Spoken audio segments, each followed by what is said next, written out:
Super 6 పథకాలు అమలు జరిపామని చెప్తే ఎక్కడున్నాయి సూపర్ 6లు అంటారు.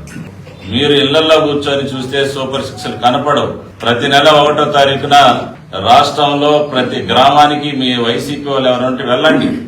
ఆ రోజు ప్రభుత్వ ఉద్యోగస్తులు, ప్రజాప్రతినిధులు, కూటమి పార్టీ నాయకులందరూ కూడా మీ ప్రభుత్వంలో 5 సంవత్సరాల్లో ముక్కి 1000 రూపాయలు పెంచితే మేమేదైతే మాట ఇచ్చామో 3000 నుంచి 6000 రూపాయలు పెంచాం. 6000 రూపాయలు వచ్చే పెన్షన్ 10,000 చేశాం. 10,000 వచ్చేటటువంటి పెన్షన్ ని 15,000 రూపాయలు ఈ రకంగా రాష్ట్రంలో మేము సూపర్ 6 లో భాగంగా ఇచ్చినటువంటి పరిస్థితి. ఈ రోజు మహిళలకి సంవత్సరానికి 3 గ్యాస్ సిలిండర్లు ఉచితంగా ఇస్తామని చెప్పాం.